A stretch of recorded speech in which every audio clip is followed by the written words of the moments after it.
Hi students, my name is Anjali Jinesh. I am your new political science teacher. Welcome to Raja's class. So today we will be dealing your very first chapter in Civics class 10th CBSE textbook, that is power sharing. You will be studying about the power sharing. As the name suggests, power sharing in different forms. നിങ്ങൾക്കറിയാം നമ്മുടെ ഗവൺമെൻറ്റിന് different levels of government ഉണ്ട്. Central government ഉണ്ട്, we have got the state government, local self government, അതേപോലെ തന്നെ different organs of the governments ഉണ്ട്, like executive, legislature, judiciary. So each levels of the ഗവൺമെൻറ്റിലും each organs of the ഗവൺമെൻറ്റിലും power sharing നടക്കുന്നുണ്ട്. ഈ ഒരു ചാപ്റ്ററിൽ നമ്മൾ ഡീറ്റെയിൽ ആയിട്ട് what are the different forms of the power sharing, എങ്ങനെയാണ് ഈ പവർ ഷെയറിംഗ് നടക്കുന്നത്, why power sharing is important, and ഇത് നമ്മൾ 2-3 എക്സാമ്പിൾസ് എടുത്തിട്ടാണ് പഠിക്കുന്നത്. ലൈക്ക് ബെൽജിയം ആൻഡ് ശ്രീലങ്ക, ഈ 2 കൺട്രീസിൻ്റെ സിറ്റുവേഷൻസ് എങ്ങനെയാണ്, അവിടുത്തെ ഗവൺമെൻറ് എങ്ങനെയാണ് വർക്ക് ചെയ്യുന്നത് എന്ന എക്സാമ്പിൾസിലൂടെ ആയിരിക്കും നമ്മൾ ഈ ഒരു chapter. So we will look into Belgium. Belgium is a small country in Europe, and ബെൽജിയത്തിൻ്റെ ഒരു നമ്മൾ ബോർഡർ പറയുകയാണെന്നുണ്ടെങ്കിൽ it has got its borders with Netherland, Germany, Luxembourg, and ഇതിൻ്റെ ഒരു പോപ്പുലേഷൻ എന്ന് പറയുന്നത് അറൗണ്ട് 1 crore ആണ് വരുന്നത്. ഇനി ബെൽജിയത്തിൻ്റെ എത്നിക് കോമ്പോസിഷൻ നോക്കുകയാണെന്നുണ്ടെങ്കിൽ, എത്നിക് കോമ്പോസിഷൻ എന്ന് പറഞ്ഞു കഴിഞ്ഞാൽ അവിടുത്തെ ആൾക്കാരുടെ if people is divided on the basis of culture, അതിനാണ് നമ്മൾ എത്നിക് കോമ്പോസിഷൻ എന്ന് പറയുന്നത്. സോ ബെൽജിയത്തിൽ എങ്ങനെയാണെന്ന് വെച്ച് കഴിഞ്ഞാൽ around 59% of the population Flemish റീജിയനിലാണ് താമസിക്കുന്നത്, ആൻഡ് അവർ സ്പീക്ക് ചെയ്യുന്ന ലാംഗ്വേജ് ഡച്ച് ആണ്.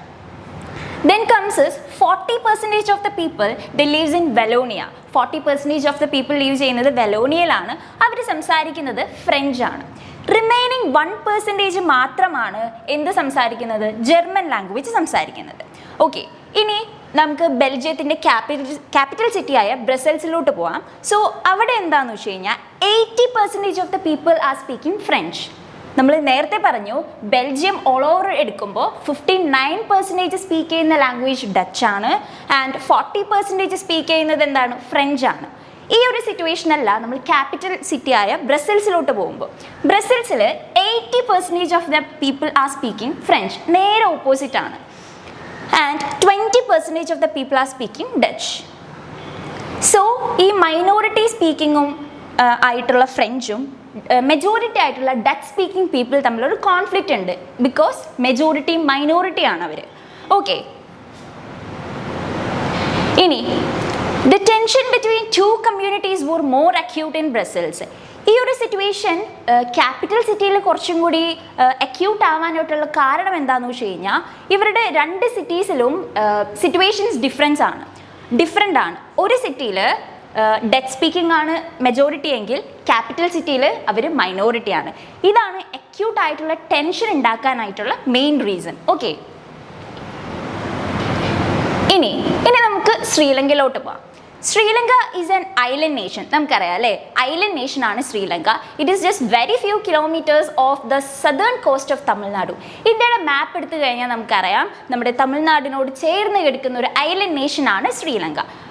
ശ്രീലങ്കയും ജസ്റ്റ് ലൈക്ക് നമ്മുടെ സ്റ്റേറ്റ് ഹരിയാനയുടെ പോലെ തന്നെയാണ്. അറൗണ്ട് 2 crore പോപ്പുലേഷൻ ആണ് അവിടെയും ഉള്ളത്. ഇനി അവിടുത്തെ ഒരു കമ്പോസിഷൻ നോക്കുകയാണെന്നുണ്ടെങ്കിൽ mainly around 74% of the people are Sinhala speakers. 74% ആൾക്കാരും സംസാരിക്കുന്ന ലാംഗ്വേജ് സിൻഹാലയാണ്, and 18% of the people are speaking Tamil. Tamil speak ചെയ്യുന്നവർ 18% ആണ്. So again you can see here like ഒരു മെജോറിറ്റി മൈനോറിറ്റി ഉണ്ട് അവിടെ. മെജോറിറ്റി സ്പീക്ക് ചെയ്യുന്ന ലാംഗ്വേജ് ഏതാണ്, സിൻഹാല, ആൻഡ് മൈനോറിറ്റി വരുന്നത് തമിഴ് സ്പീക്കിംഗ് പീപ്പിൾ ആണ് 18%. And among Tamils there are 2 subgroups. ഇനി ഓൾറെഡി നമ്മൾ പറഞ്ഞു തമിഴ് സ്പീക്ക് ചെയ്യുന്നത് 18% ആണ്. ഈ ഒരു ഗ്രൂപ്പിൻ്റെ ഇടയിൽ തന്നെ എഗെയിൻ ഒരു സ്പ്ലിറ്റ് ഉണ്ട്. 2 ടൈപ്പ് ഓഫ് തമിഴ് സ്പീക്ക് ചെയ്യുന്ന ആൾക്കാരാണ് അവിടെ ഉള്ളത്. The first one, the Tamil natives of the country are called Sri Lanka. എന്ന് വെച്ചാൽ ശ്രീലങ്കയിൽ തന്നെ ജനിച്ച് വളർന്ന് തമിഴ് സംസാരിക്കുന്ന ആളുകൾ, അവരെയാണ് ശ്രീലങ്കൻ തമിഴ്സ് എന്ന് വിളിക്കുന്നത്. ദേ കോൺസ്റ്റിറ്റ്യൂട്ട് 13%. നമ്മൾ പറഞ്ഞു 18% ആണ് തമിഴ് സ്പീക്ക് ചെയ്യുന്ന ആൾക്കാർ. അതിൽ 13%ഉം ശ്രീലങ്കയിൽ തന്നെ ജനിച്ച് വളർന്ന് തമിഴ് സംസാരിക്കുന്ന ആൾക്കാരാണ്. ഇനി the rest whose forefathers came from India as plantation workers during colonial period, they are called Indian Tamils. ബാക്കിയുള്ള 5% എന്ന് വെച്ച് കഴിഞ്ഞാൽ അവരുടെ ഫോർ ഫാദേഴ്സ് ഇന്ത്യൻ ഒറിജിൻ ആണ്.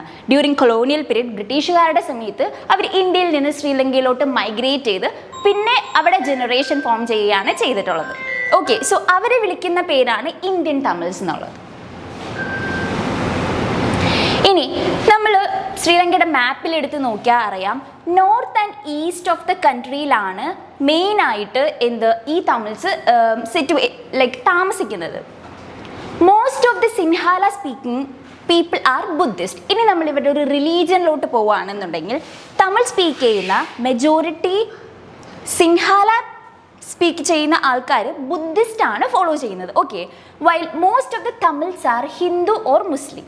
സോ ഇവിടെ ഒരു ഡിഫറൻസ് ഉണ്ട്. 2 ലാംഗ്വേജ് സ്പീക്ക് ചെയ്യുന്നു. ഈ 2 ലാംഗ്വേജ് സ്പീക്ക് ചെയ്യുന്ന ആൾക്കാരും 2 ഓർ അതിൽ കൂടുതൽ റിലീജിയൻ ഫോളോ ചെയ്യുന്ന ആൾക്കാരുകളാണ്. It includes Hindus, Muslims, Christians. So just imagine what could be the situation like this. So ഒരു യൂണിറ്റും ഇല്ലാതെ വളരെയധികം ഡൈവേഴ്സ് ആയിട്ടുള്ള ആൾക്കാർ താമസിക്കുന്ന ഒരു സ്ഥലമാണ് ശ്രീലങ്ക. അപ്പോൾ ഒബ്വിയസ്ലി അവിടെ കോൺഫ്ലിക്ട്സുകൾ ഉണ്ടാവാനുള്ള ചാൻസസ് കൂടുതലാണ് if government didn't take care of all these people. എല്ലാവരെയും മൈനോറിറ്റീസിനെയും മെജോറിറ്റീസിനെയും ഒരേപോലെ കൺസിഡർ ചെയ്തില്ല എന്നുണ്ടെങ്കിൽ, മെജോറിറ്റീസിനെ മാത്രമാണ് ഗവൺമെൻറ് ടേക്ക് കെയർ ചെയ്യുന്നുണ്ടെങ്കിൽ ഡെഫിനറ്റ്ലി അവിടെ ഒരു കോൺഫ്ലിക്റ്റ് ഉണ്ടായിരിക്കും.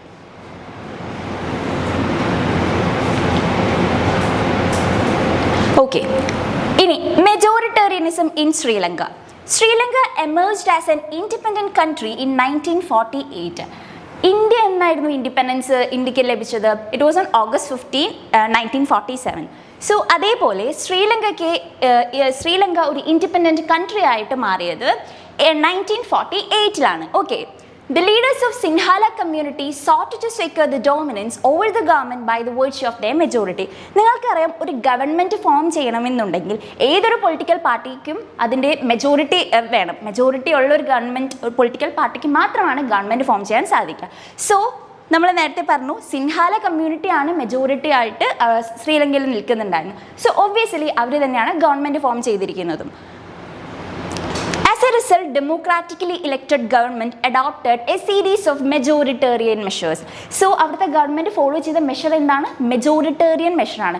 മെജോറിറ്റേറിയൻ മെഷർ കൊണ്ട് ഉദ്ദേശിക്കുന്നത് എന്താണെന്ന് വെച്ച് കഴിഞ്ഞാൽ, മെജോറിറ്റി ഗവൺമെൻറ്റിൻ്റെ ഇഷ്ടങ്ങളനുസരിച്ചിട്ട് ഗവൺമെൻറ് വർക്ക് ചെയ്യുക. മൈനോറിറ്റീസിനെ ഒട്ടും കൺസിഡർ ചെയ്യാതെ, അവരുടെ വിഷസിനെ, അവരുടെ നീഡ്സിനെ ഒട്ടും കൺസിഡർ ചെയ്യാതെ മെജോറിറ്റേറിയൻ ഗവൺമെൻറ് എന്താണോ അവരുടെ ആവശ്യം, അവരുടെ ഇഷ്ടത്തിനനുസരിച്ച് വർക്ക് ചെയ്യുന്ന ഗവൺമെൻറ്റിനെയാണ് മെജോറിറ്റേറിയൻ ഗവൺമെൻറ് എന്ന് പറയുന്നത്. സോ ഇതിൽ നമുക്ക് മനസ്സിലാക്കാം, ശ്രീലങ്കയിൽ സിൻഹാലയുടെ സൂപ്രിമസി ആയിരുന്നു, സിൻഹാല സ്പീക്കിംഗ് പീപ്പിളുടെ സൂപ്രിമസി ആയിരുന്നു. ഇനി 1956 an act was passed to recognize Sinhala as the only official language. So ഒരു ഗവൺമെൻറ് വന്നതിന് ശേഷം അവരൊരു ആക്ട് പാസ് ചെയ്തു. ഏത് ഇയർ? 1956. ആ ഒരു ആക്ട് യൂസ് ചെയ്തിട്ട് അവർ സിൻഹാല ഒഫീഷ്യൽ ലാംഗ്വേജ് ആക്കി. Okay, the government followed preferential policies that favored Sinhala applicants for the university position and government jobs. Completely നമ്മൾ പറഞ്ഞു ഒരു മെജോറിറ്റേറിയൻ ഫോം ഓഫ് ഗവൺമെൻറ് ആണെന്ന്. So majoritarian form of government would never considered minority peoples അല്ലേ. So Tamil പീപ്പിൾസിൻ്റെ language, അവരെ ജോലി, അവരുടെ education, അവർക്ക് വേണ്ടിയിട്ടുള്ള ജോബ് ഓപ്പർച്യൂണിറ്റി, ഇതിനൊന്നും ഗവൺമെൻറ് ഒരു മെഷേഴ്സും എടുത്തിട്ടുണ്ടായിരുന്നില്ല. എഡ്യൂക്കേഷൻ ആയിക്കോട്ടെ, ജോബ് ഓപ്പർച്യൂണിറ്റി ആയിക്കോട്ടെ, എല്ലാത്തിനും സിൻഹാല സ്പീക്കിംഗ് പീപ്പിളിനാണ് കൂടുതൽ പ്രിഫറൻസ് കൊടുത്തിട്ടുണ്ടായിരുന്നത്. ആൻഡ് തമിഴ് ലാംഗ്വേജിനെയും അവർ കംപ്ലീറ്റ് ആയിട്ട് അവിടെ നിന്ന് അവോയ്ഡ് ചെയ്തു. ഇനി a new constitution stipulated that state shall protect and foster the Buddhism. And നമുക്കറിയാം, സിൻഹാല സ്പീക്ക് ചെയ്യുന്ന ആൾക്കാർ ഫോളോ ചെയ്തിരുന്ന റിലീജിയൻ എന്ന് പറയുന്നത് ബുദ്ധിസമാണ്. സോ അവർ ബുദ്ധിസത്തിനെ പ്രൊട്ടക്ട് ചെയ്യാൻ കൂടുതൽ മെഷേഴ്സ് എടുത്തു. തമിഴ് സ്പീക്ക് ചെയ്യുന്ന ആൾക്കാർ മെയിൻലി ഹിന്ദുസും മുസ്ലിംസ് ആയിരുന്നെങ്കിൽ പോലും അവർക്ക് വേണ്ടിയിട്ട് ഒരു മെഷേഴ്സും ഗവൺമെൻറ് എടുത്തിട്ടുണ്ടായിരുന്നില്ല. So this clearly show the majoritarian approach, the majoritarian form of the government. So these government measures coming one after other gradually increase the feeling of alienation among the Sri Lankan Tamils. So നിങ്ങൾക്ക് ഇപ്പോൾ മനസ്സിലായിട്ടുണ്ടാവും, majority ആയിട്ട് നിൽക്കുന്ന Sri Lankan community സിൻഹാല speak ചെയ്യുന്ന ആ കമ്മ്യൂണിറ്റീനെ മാത്രമാണ് government consider ചെയ്തിട്ടുണ്ടായിരുന്നത്. Obviously Tamil speak ചെയ്യുന്ന ആൾക്കാർക്ക് അതിൻ്റെ ബുദ്ധിമുട്ട് അവരെ ഫേസ് ചെയ്യുന്നുണ്ട് അല്ലേ. അവർക്ക് കംപ്ലീറ്റ് ആയിട്ടൊരു ഏലിയനേഷനാണ് അവർക്ക് ഫീൽ ചെയ്യുന്നത്. അവരെ ജോബ് ഓപ്പർച്യൂണിറ്റിയിൽ കൺസിഡർ ചെയ്യുന്നില്ല, അവർക്ക് എഡ്യൂക്കേഷൻ കൊടുക്കുന്നതിന് വേണ്ടിയിട്ട് അവർ ഇനഫ് ആയിട്ടുള്ള മെഷേഴ്സ് എടുക്കുന്നില്ല. So they felt a kind of alienation.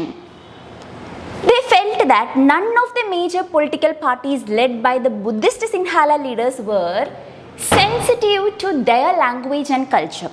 They felt that constitution and government policies denied them equal political rights, discriminated against them in getting jobs and other opportunity. So അവർക്ക് മനസ്സിലായി അവരുടെ ഡിസ്ക്രിമിനേഷനാണ് അവരെ face ചെയ്യുന്നത്, അവരുടെ political rights and equality ഇതൊക്കെ അവർക്ക് നിഷേധിക്കുകയാണെന്നുള്ളതാണ് തമിഴ് പീപ്പിളിന് മനസ്സിലായത്. So as a result, the relation between Sinhala and Tamil community strained over the time. So obviously മെജോറിറ്റേറിയനും മൈനോറിറ്റേറിയൻ കമ്മ്യൂണിറ്റീസ് തമ്മിൽ അവിടെ ഒരു കോൺഫ്ലിക്റ്റ് ഉണ്ടാവുകയാണ് ഇതിൻ്റെ ഒരു റിസൾട്ടായിട്ട്. The Sri Lankan Tamils launched parties and struggles for the recognition of Tamil as official language, for the regional autonomy and equality of opportunity in securing education and the job. So Tamil people എന്താ demand ചെയ്യുന്നത്? അവർക്ക് അവരുടെ language protect ചെയ്യണം, അവർക്കും equal preference കിട്ടണം എഡ്യൂക്കേഷനിലും അതേപോലെ തന്നെ job ഓപ്പർച്യൂണിറ്റീസിലും. But their demand for more autonomy to the provinces populated by Tamils were repeatedly denied. പക്ഷേ അവരുടെ ഈ ഡിമാൻഡ് റീജിയണൽ ഓട്ടോണമി, അവർ താമസിക്കുന്ന സ്ഥലത്ത് അവർക്ക് ഓട്ടോണമി കൊടുക്കണം എന്നുള്ള അവരുടെ ഡിമാൻഡ് കംപ്ലീറ്റ് ആയിട്ട് സിൻഹാല ഗവൺമെൻറ് ഡിനൈ ചെയ്തു. അതവർ ആക്സെപ്റ്റ് ചെയ്തില്ല. By 1980, several political organizations was formed demanding an independent Tamil Elam state in northern and eastern part of Sri Lanka. നമ്മൾ നേരത്തെ പറഞ്ഞു, മാപ്പിൽ നോക്കുമ്പോൾ north and eastern part of the ശ്രീലങ്കയിലാണ് ഈ തമിഴ് സ്പീക്കിംഗ് പീപ്പിൾ റിസൈഡ് ചെയ്യുന്നത്. സോ ആ ഒരു റീജിയൻ ഇവർക്ക് സെപ്പറേറ്റ് ഒരു സ്റ്റേറ്റ് ആയിട്ട് ഫോം ചെയ്യാൻ സമ്മതിക്കണം, അതിന് അവർക്ക് റീജിയണൽ ഓട്ടോണമി കൊടുക്കണമെന്ന് ഇവർ ഡിമാൻഡ് ചെയ്തിരുന്നു. പക്ഷേ അതും മെജോറിറ്റേറിയൻ ഗവൺമെൻറ് റിജക്റ്റ് ചെയ്തു. The distrust between two communities turned into widespread conflict. It soon turned into a civil war. So ഈ ഒരു ഡിസ്ട്രക്റ്റ്, ഈ രണ്ട് കമ്മ്യൂണിറ്റി തമ്മിലുള്ള ഈ ഒരു പ്രശ്നം പിന്നീട് സിവിൽ വാർ ആയിട്ടാണ് മുന്നോട്ട് വന്നത്. What do you mean by civil war? Civil war എന്ന് പറഞ്ഞാൽ ഒരു കൺട്രിയുടെ ഉള്ളിൽ തന്നെ രണ്ട് ഗ്രൂപ്പുകൾക്ക് തമ്മിലിടയിലുള്ള ഈ ഒരു കോൺഫ്ലിക്റ്റിനെയാണ് സിവിൽ വാർ എന്ന് പറയുന്നത്. ആൻഡ് നമ്മൾ സാധാരണ വാർ എന്ന് പറയുമ്പോൾ നമുക്ക് പെട്ടെന്ന് മനസ്സിലേക്ക് വരുന്നത് it is between two countries. Like for example India and Pakistan. ഇപ്പോൾ നമുക്ക് റീസെൻ്റ് ആയിട്ട് ഒരു എക്സാമ്പിൾ പറയാൻ പറഞ്ഞാൽ ഓപ്പറേഷൻ സിന്ദൂർ ഒക്കെ നടന്നു. സോ ആ സമയത്ത് the war was between India and Pakistan. പക്ഷേ ഇവിടെ സിവിൽ വാറാണ് ഉദ്ദേശിക്കുന്നത്. ഈ വാർ കൊണ്ട് ഉദ്ദേശിക്കുന്നത് ഒരു കൺട്രിയുടെ ഉള്ളിൽ തന്നെ രണ്ട് ഗ്രൂപ്പ്സ് ഓഫ് പീപ്പിൾ തമ്മിലുള്ള കോൺഫ്ലിക്ട്സ് ആണ് ഈ ഒരു സിവിൽ വാറിലോട്ട് നയിക്കുന്നത്. Okay, as a result, thousands of the people from the both community has been killed. നിങ്ങൾക്കറിയാം, ഒരു വാറിൻ്റെ എൻഡ് എന്ന് പറയുന്നത് is obviously loss of people, loss of property. So ആ ഒരു ശ്രീലങ്കൻ കമ്മ്യൂണിറ്റിയുടെ കംപ്ലീറ്റ് ആയിട്ടുള്ള സോഷ്യൽ, ഇക്കണോമിക്, പൊളിറ്റിക്കൽ കംപ്ലീറ്റ് സ്ട്രക്ചറിൽ മാറ്റം വന്നിട്ടു.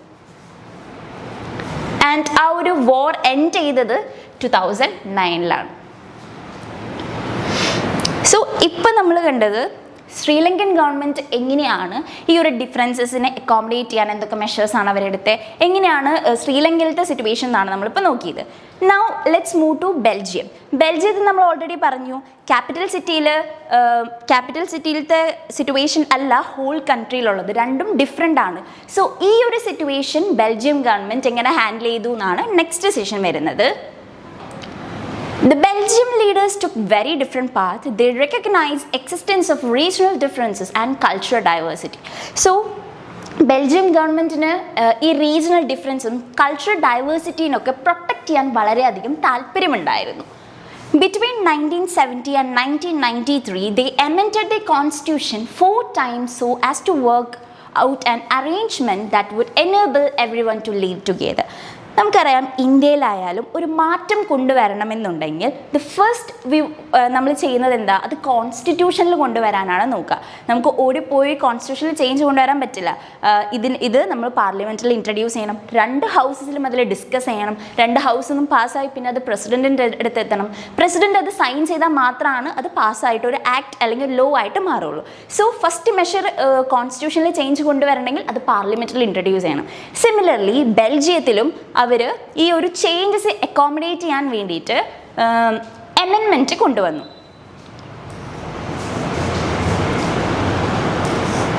സോ എന്തൊക്കെ മാറ്റങ്ങളാണ്, എന്തൊക്കെ ചേഞ്ചസ് ആണ് അവരെ കോൺസ്റ്റിറ്റ്യൂഷനിൽ ഇൻക്ലൂഡ് ചെയ്തതെന്ന് വെച്ച് കഴിഞ്ഞാൽ, Constitution prescribes that number of Dutch and French speaking ministers shall be equal in the central government. So central government form ചെയ്യുമ്പോൾ Dutch speaking people and French speaking people equal share of seats ആയിരിക്കും. Okay. Some special law requires the support of majority of members from each linguistic group. Thus, no single community can make decision unilaterally. Okay. നമുക്കറിയാം നമ്മുടെ ഇന്ത്യയിൽ എല്ലാ മാറ്റങ്ങൾ കൊണ്ടുവരണമെങ്കിലും different types of അമെൻമെൻറ്റ്സുകളുണ്ട് and അതിന് പല സപ്പോർട്ട്സുകളും like 2/3 of the majority. ഇതൊക്കെ അമെൻമെൻറ്റ്സിനെ depend ചെയ്തിരിക്കും നമ്മൾ ഏത് മാറ്ററിലാണ് ചേഞ്ച് കൊണ്ടുവരുന്നതെന്നുള്ളത്. സിമിലർ പോലെ തന്നെയാണ് ബെൽജിയത്തിലും ചില കേസസുകളിൽ ഓരോ ലിംഗ്വിസ്റ്റിക് ഗ്രൂപ്പിൻ്റെ അടുത്തുനിന്നും മെജോറിറ്റി വേണം. ലൈക്ക് ഫ്രഞ്ച് സ്പീക്കിംഗ് ആയിക്കോട്ടെ, ഡച്ച് സ്പീക്കിംഗ് ആയിക്കോട്ടെ, ഇവരുടെ അടുത്ത് നോക്കി ഇൻഡിവിജ്വൽ മെജോറിറ്റി വേണം. Thus no single community can make a decision unilaterally. ഇവിടെ ഇതുകൊണ്ട് ഉദ്ദേശിക്കുന്നത് എന്താണെന്ന് വെച്ച് കഴിഞ്ഞാൽ, ഒരു സിംഗിൾ ലാംഗ്വേജ് സ്പീക്ക് ചെയ്യുന്ന കമ്മ്യൂണിറ്റിക്ക് അത് വിചാരിച്ചാൽ മാത്രം ഡിസിഷൻ കൊണ്ടുവരാൻ പറ്റില്ല. എല്ലാവരും ഈക്വലി കൺസിഡർ ചെയ്യുന്നുണ്ട്, എല്ലാവരും ഈക്വലി അക്കോമഡേറ്റ് ചെയ്യാൻ നോക്കുന്നുണ്ട് എന്നാണ് ഇതുകൊണ്ട് നമ്മൾ മനസ്സിലാക്കേണ്ടത്. ഇനി next measure, many powers of central government has been given to state government of 2 regions of the country. So the state government are not subordinate to the central government. ഇവിടെ എന്താണെന്ന് വെച്ച് കഴിഞ്ഞാൽ സെൻട്രൽ ഗവൺമെൻറ്റിന് കുറേ പവേഴ്സൊക്കെ സ്റ്റേറ്റ് ഗവൺമെൻറ്റിന് കൊടുത്തിട്ടുണ്ട്. പക്ഷേ state government ഒരിക്കലും സബോർഡിനേറ്റ് അല്ല സെൻട്രൽ ഗവൺമെൻറ്റിനോട്. ഈ സ്റ്റേറ്റ് ഗവൺമെൻറ്റ്സ് ഒക്കെ ഇൻഡിപെൻഡൻ്റ് ആയിട്ടാണ് വർക്ക് ചെയ്യുന്നത്. Okay, they are not subordinate to central government. പിന്നെ വരുന്നത് ബ്രസൽസ് ആണ്. നമ്മൾ പറഞ്ഞു ബ്രസൽസ് എന്ന് പറയുന്നത് ക്യാപിറ്റൽ സിറ്റിയാണ്. Brussels has a separate government in which both the communities have equal representation. So ബ്രസൽസിൻ്റെ സിറ്റുവേഷൻ എങ്ങനെയാണെന്ന് വെച്ച് കഴിഞ്ഞാൽ 2 ലാംഗ്വേജ് സ്പീക്ക് ചെയ്യുന്ന കമ്മ്യൂണിറ്റീസിനും ഈക്വൽ റെപ്രസെൻറ്റേഷൻ തന്നെയാണ് അവിടെയുള്ളത്. ഇനി French speaking people accepted equal representation in Brussels because Dutch speaking community has accepted equal representation in the central government. So അടുത്ത measure എന്ന് പറയുന്നത്, apart from central and state government there was a third kind of the government. This was called community government. So state governmentum central governmentum അല്ലാതെ there was a third kind of the government. ആ community ഗവൺമെൻറ്റിൻ്റെ main aim എന്ന് പറയുന്നത് education, culture, language related ആയിട്ടുള്ള issues deal ചെയ്യാൻ വേണ്ടിയിട്ടാണ് ആ ഒരു തേർഡ് ഗവൺമെൻറ് അവിടെ ഫോം ചെയ്തിട്ടുള്ളത്. ഓക്കെ,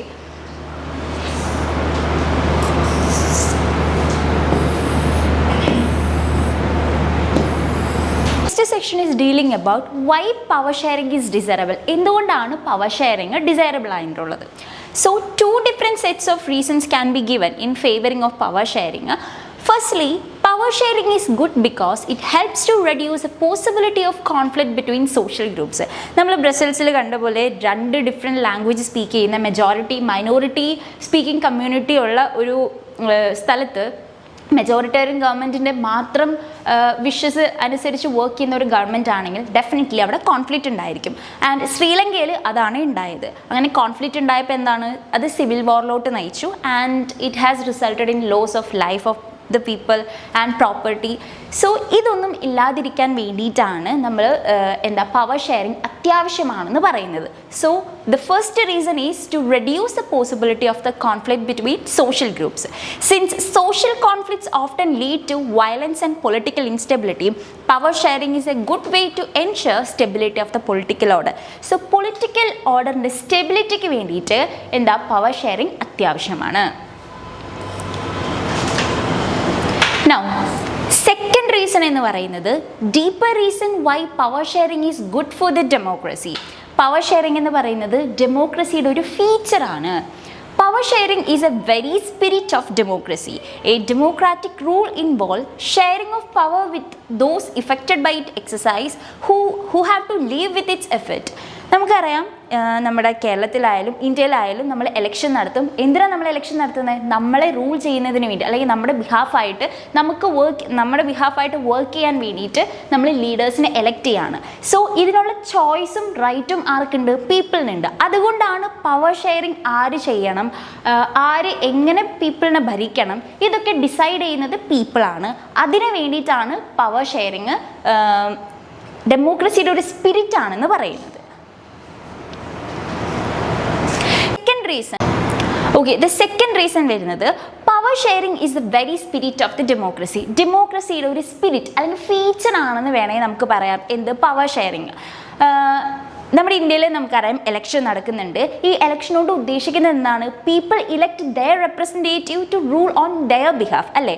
നമുക്ക് വേണ്ടിയിട്ട് റൂൾസ് ഉണ്ടാക്കാനും പോളിസീസ് ഫോം ചെയ്യാൻ വേണ്ടിയിട്ട് നമ്മൾ ലീഡേഴ്സിനെ എലക്ട് ചെയ്യാണ്. അവർ നമ്മുടെ സ്റ്റേറ്റ് വൈസ് ആണെങ്കിൽ സ്റ്റേറ്റ് ലെജിസ്ലേറ്റീവ് അസംബ്ലിയിൽ പോവും, അല്ലെങ്കിൽ നമ്മൾ നാഷണൽ ലെവലിലാണെങ്കിൽ പാർലമെൻറ്റിൽ they work on our behalf. So അതിനുള്ള ചോയ്സും റൈറ്റും പീപ്പിളിനുണ്ട്. അതുകൊണ്ടാണ് നമ്മൾ പറയുന്നത് power sharing is a spirit of the democracy എന്ന്.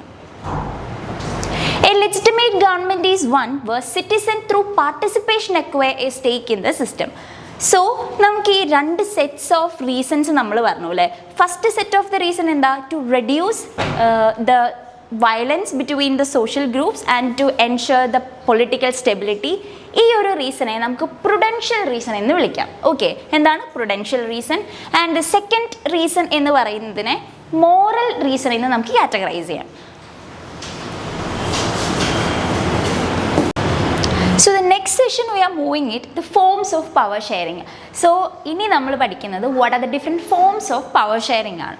അതിൽ the first one is when power is shared among different organs of the government such as legislature, executive and judiciary, it is called horizontal distribution of the power. Okay, നമുക്കറിയാം നമുക്ക് ഗവൺമെൻറ്റിന് 3 different organs ഉണ്ട്. Legislature, executive, judiciary. Legislature എന്താ ചെയ്യുന്നത്? Law ഉണ്ടാക്കുന്നു. And executive will implement the law made by the legislature. And judiciary എന്താ ചെയ്യുന്നത്? ഈ ലോസ് ഉണ്ടാക്കിയ ലോസും ഇംപ്ലിമെൻറ്റ് ചെയ്ത ലോസിനെ ഇൻ്റർപ്രറ്റ് ചെയ്യുന്നു. ഇത് കോൺസ്റ്റിറ്റ്യൂഷൻ അനുസരിച്ചിട്ടല്ലേ ഇത് വർക്ക് ചെയ്യുന്നതിന് ഇൻ്റർപ്രറ്റ് ചെയ്യുന്നത് ആരാണ്? ജുഡീഷ്യറിയാണ്. സോ ഇങ്ങനെ ലെജിസ്ലേച്ചറിനും എക്സിക്യൂട്ടീവിനും ജുഡീഷ്യറിക്കും ഈ കൊടുത്തിരിക്കുന്ന പവറിനെയാണ് എന്ത് പറയുന്നത്? Horizontal distribution of the power. So ഇത് ഒരു ഫോം ഓഫ് പവർ ഷെയറിംഗ് ആണ്. ഇനി second form of the power sharing എന്ന് പറയുന്നത് it is between different levels of the government. In India we have central government, state government and local self government. So ഈ 3 different levels of the ഗവൺമെൻറ്റും ഇന്ത്യയിലത്തെ ആൾക്കാരെയാണ് ഭരിക്കുന്നത്. പക്ഷേ അവർ work ചെയ്യുന്നത് ഓരോ ജൂറിസ്ട്രിക്ഷനിലാണ്, അല്ലേ? ഇപ്പോൾ സെൻട്രൽ ഗവൺമെൻറ് ആണെങ്കിൽ മിലിറ്ററി, അതേപോലെ തന്നെ ബാങ്കിങ്, RBI, നമ്മുടെ ഫോറിൻ അഫെയേഴ്സ്, ഇങ്ങനത്തെ മാറ്റേഴ്സൊക്കെയാണ് സെൻട്രൽ ഗവൺമെൻറ് നോക്കുന്നത്. ആൻഡ് വൈ എന്ന് ചോദിച്ചു കഴിഞ്ഞാൽ നമുക്ക് കൺട്രിയിൽ ഫുള്ളായിട്ടും ഒരു യൂണിഫോമിറ്റി വേണം ഇങ്ങനത്തെ മാറ്റേഴ്സിൽ. അതുകൊണ്ടാണ് സെൻട്രൽ ഗവൺമെൻറ് ഇങ്ങനത്തെ മാറ്റേഴ്സ് ഡീൽ ചെയ്യുന്നത്. പിന്നെ സ്റ്റേറ്റ് ഗവൺമെൻറ്റിലോട്ട് വരാണെന്നുണ്ടെങ്കിൽ ഓരോ സ്റ്റേറ്റിൻ്റെയും ഡേ ടു ഡേ അഡ്മിനിസ്ട്രേഷൻസ്, അവിടുത്തെ കാര്യങ്ങളുടെ ആൾക്കാരുടെ വെൽഫെയർ, ഇതൊക്കെ നോക്കുന്നത് സ്റ്റേറ്റ് ഗവൺമെൻറ് ആണ്. ആൻഡ് നമ്മൾ അതിനും താഴത്തോട്ടുള്ള ലെവലോട്ട് വരാണെങ്കിൽ we have got local self government. Okay, so local self ഗവൺമെൻറ്റിലാണ് പീപ്പിളിന് ഡയറക്റ്റായിട്ട് പാർട്ടിസിപ്പേറ്റ് ചെയ്തിട്ട് അവരുടെ കാര്യങ്ങൾ തീരുമാനിക്കാനായിട്ട് അവർക്കൊരു ഓപ്പർച്യൂണിറ്റി കിട്ടുന്നത്. സോ ഇങ്ങനെ 3 ഡിഫറെൻറ്റ് ലെവൽസ് ഓഫ് ദ ഗവൺമെൻറ്റിൽ പവർ ഷെയറിംഗ് നടക്കുന്നതിനെയാണ് നമ്മൾ vertical form of the power sharing എന്ന് പറയുന്നത്. കട്ട്. ഇനി the third form of the power sharing is between different social groups. നമ്മൾ ബെൽജിയത്തിൻ്റെ കാര്യം ഡിസ്കസ് ചെയ്തപ്പോൾ പറഞ്ഞു അവിടെ ഒരു കമ്മ്യൂണിറ്റി ഗവൺമെൻറ് ആണ്. ആ കമ്മ്യൂണിറ്റി ഗവൺമെൻറ് മെയിനായിട്ട് ലാംഗ്വേജ്, എഡ്യൂക്കേഷൻ, ഇങ്ങനത്തെ പ്രോബ്ലംസിനെയാണ്, അല്ലെങ്കിൽ ഇങ്ങനത്തെ ഏരിയാസിലാണ് മെയിനായിട്ട് ആ കമ്മ്യൂണിറ്റി ഗവൺമെൻറ് വർക്ക് ചെയ്യുന്നത്. സോ ഇങ്ങനത്തെ കൈൻഡ് ഓഫ് പവർ ഷെയറിങ്ങിനാണ് third form of power sharing, that is power is shared between different social groups. Then we have got the fourth form of the ഒന്നുകൂടി കട്ട് ചെയ്തു. Okay, now we got third form of power sharing. Third form of power sharing is between different social groups. നമ്മൾ ബെൽജിയത്തിൽ പറഞ്ഞു അവിടെ ഒരു community government ഉണ്ട്. And ഈ community government will look after into education, അതേപോലെ തന്നെ റിലീജിയസ് അഫെയേഴ്സ്, അങ്ങനത്തെ മാറ്റേഴ്സിലൊക്കെയാണ് കമ്മ്യൂണിറ്റി ഗവൺമെൻറ് മെയിനായിട്ട് റൂൾ ചെയ്യുന്നത്. So when power is shared between different social groups, അതാണ് third form of power sharing. Sir cut ചെയ്തോളൂ. It's the last form of power sharing when power is shared between different political parties, pressure groups and movements. So fourth form of power sharing എന്താ? Political parties, pressure groups, movements, ഇതിനൊക്കെ ഇങ്ങനത്തെ kind of sharing of power ആണ് നമ്മുടെ fourth form of power sharing എന്ന് പറയുന്നത്. ഇതിന് example പറയുകയാണെന്നുണ്ടെങ്കിൽ നമ്മൾ ഇലക്ഷൻ്റെ സമയത്ത് കേരളത്തിലത്തെ കാര്യം തന്നെ എടുക്കുകയാണെന്നുണ്ടെങ്കിൽ ഇപ്പം ലാസ്റ്റ് കഴിഞ്ഞ election there were 3 political parties for contesting the election അല്ലേ? BJP ഉണ്ടായിരുന്നു, LDF ഉണ്ടായിരുന്നു, UDF ഉണ്ടായിരുന്നു. Finally UDF have won the election and they are forming the government. Last ഒരു 10 year ആയിട്ട് ആരായിരുന്നു ഭരിച്ചിട്ടുണ്ടായിരുന്നത്? LDF ആയിരുന്നു. Now it have changed to UDF. So പീപ്പിളിന് റൈറ്റ്സ് ആൻഡ് ചോയ്സ് ഉണ്ട്. So the last and fourth form of power sharing എന്ന് പറയുന്നത് when power is shared between political parties, pressure groups and movement. So ഇതുകൊണ്ട് ഉദ്ദേശിക്കുന്നത് let me say an example. ഇപ്പം നമ്മൾ കേരളത്തിൽ ഇപ്പോൾ എലക്ഷൻ കഴിഞ്ഞു. ഈ ഒരു എലക്ഷനിൽ മേജറായിട്ട് 3 പൊളിറ്റിക്കൽ പാർട്ടീസാണ് പാർട്ടിസിപ്പേറ്റ് ചെയ്തിട്ടുണ്ടായിരുന്നത്, BJP, LDF and UDF. Okay, and who have won the election? UDF government ആണ്. UDF will be forming the government very soon. Last ഒരു 10 year ആയിട്ട് നമുക്ക് LDF ഗവൺമെൻറ് ആയിരുന്നു. സോ ഇപ്പോൾ ഈ ചേഞ്ച് വന്നിരിക്കുന്നത് എന്തുകൊണ്ടാണ്? People have the right as well as the choice to choose. ഈ ഒരു ഫോം ഓഫ് പവർ ഷെയറിങ്ങിനെയാണ് നമ്മൾ ഫോർത്ത് ഫോം എന്ന് പറയുന്നത്. That is power is shared between political parties and pressure group.